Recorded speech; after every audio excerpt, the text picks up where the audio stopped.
안녕하세요. 신현진 세무사입니다. 이번 강의는 사업자 기관별 노무, 회계, 세무, 실무 가이드에 대해서 준비해봤는데요. 오늘은 5번째 시간, 초보 사장님이 궁금한 직원의 입사, 퇴사 업무에 대해서 알려드리겠습니다. 목차를 먼저 살펴볼까요? 근로자 입사 시 노동법 고려사항, 그 다음 근로자 퇴사 시 노동법 고려사항, 그 다음에 실업급여 처리 시 퇴직 사유, 그다음 5인 미만 사업장 대 5인 이상 사업장의 근로기준법 적용 여부, 이렇게 살펴볼 거예요. 그래서 먼저 근로자 입사 시 노동법 고려사항은 어떤 게 있을까요? 제일 중요한 거, 근로계약서를 서면으로 작성으로 교부해야 한다는 거예요. 그래서 구두로도 물론 가능해요. 근데 서면으로 작성하시는 게 좋고, 만약에 미교부 시에 500만 원 이하의 벌금형에 처해지는 경우가 있습니다. 이거는 약간 직원들이 퇴사 시 악용할 수도 있기 때문에 사장님들이 좀 대비를 하셔야 돼요. 두 번째는 근로계약서에 근로조건을 명시를 해야 되는데, 임금의 구성 항목, 계산 방법, 지급 방법, 그 다음 소정 근로시간, 휴일, 연차, 유급, 휴가 등을 게재해야 되고요. 다음 화면에서 고용노동부 표준 근로계약서를 보여드릴 거예요. 그거 참고하시면 되겠어요. 그 다음에는 최저임금을 준수해야 되는데요. 2021년 벌써 발표됐죠. 그래서 8,720원 시급 최저월급은 만약에 하루에 18시간, 그 다음 주 5일에 근로한 경우로 주휴수당을 포함한다면 최저월급은 182만 2,480원입니다. 이 세 가지를 꼭 직원 입사 시에 노동법을 고려하셔야 되고요. 그다음 직원 입사 시 노동법 고려사항 중에 이제 표준 근로계약서를 확인을 해봐야 되잖아요, 우리가.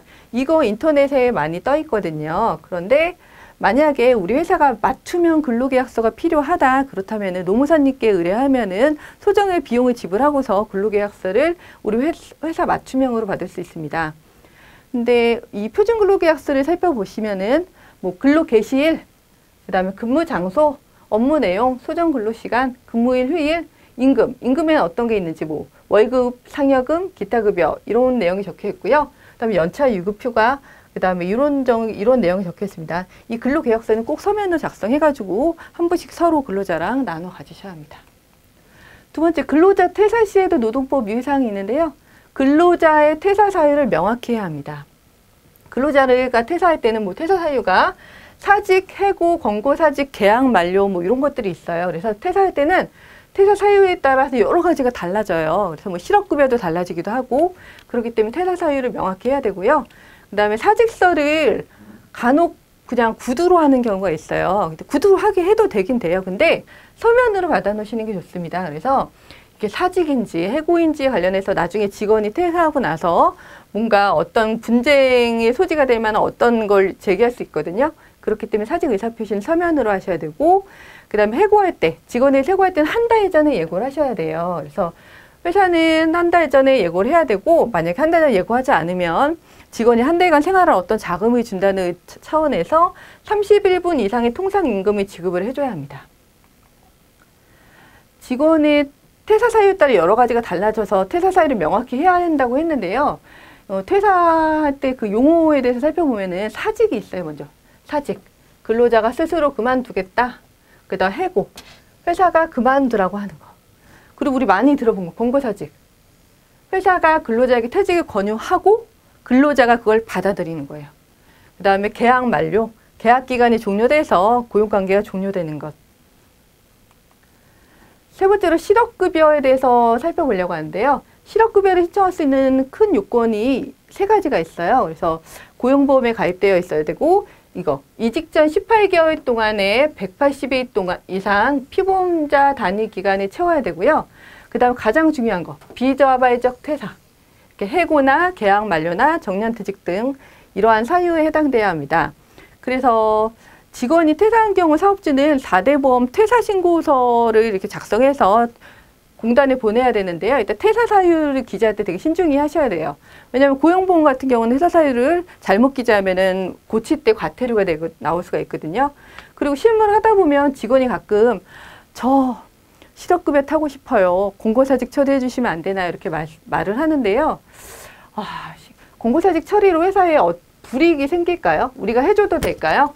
먼저 가장 큰 리스크는 이렇게 피보험자 이직확인서 이거 사실과 다르게 기재하면 이건 과태료 대상이에요. 근데 이게 안 걸릴 수도 있어요. 그렇죠? 안 걸릴 수도 있는데 근데 우리 경영상에 좀 문제가 생길 수 있는 게 우리가 지원금들 요즘 많잖아요. 이번 정부가. 그런데 지원금, 일자리 안정자금이랑 고용유지 지원금, 출산, 육아, 휴직, 장려금 등 이런 지원금 일부가 그 공고사직 처리로 인해서 지원이 중단이 될 수가 있어요. 그래서 이거를 사장님들이 공고사직 처리를 해주실 때 이걸 항상 생각을 하셔야 되고요. 그렇지만 두루누리 지원금하고 청년 추가 고용 장려금은 영향이 없습니다. 그래서 우리 사업을 하다 보면 5인이 넘어가면 직원을 5인 넘게 채용하면 좀 어렵다, 문제가 많이 생긴다 이런 얘기 들어보셨을 텐데요. 5인 미만 사업장도 근로기준법의 적용이 원래는 제외예요. 그런데 제외이지만 그래도 반드시 지켜야 될 몇 가지가 있어요. 그래서 계속 근련 1년 이상인 근로자에게 퇴직금 줘야 되고 그리고 최저임금의 지급, 이거 당연하죠. 2021년에 얼마? 시급 8,720원이라고 했어요.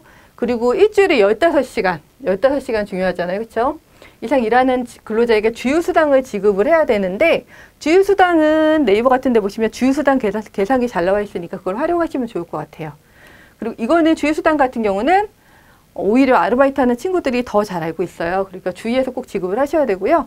그다음 해고 예고는 30일 전에 해야 된다. 이것도 5인 미만도 지켜야 돼요. 그래서 그렇지 않으면 해고 예고 수당을 지급해야 된다.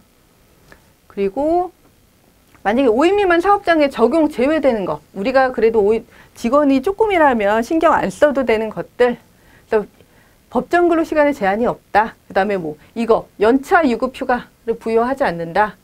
그런데 저 같은 경우는 연차 유급 휴가 5인 미만이긴 한데 부여를 해주고 있어요. 그냥 그래야 직원들이 사기 진작 차원에서 부여를 해주고 있고요. 그리고 이런 여러 가지 수당을 지급하지 않아도 되고, 그 다음에 이제 부당해고 등의 구제 신청을 근로자가 할 수 없고, 이런 내용들이 있어요. 근데 근로자들이 보면은 이런 것 때문에 그냥 5인 이상의 사업장에 취업을 하고 싶어 해요. 그러니까 웬만하면 우리가 대상은 아니지만 그래도 직원들의 복지를 위해서 어느 정도 고려를 해주시면 좋으실 것 같아요. 지금까지 초보 사장님이 궁금한 직원 입사 퇴사 신분에 대해서 알아봤습니다. 감사합니다.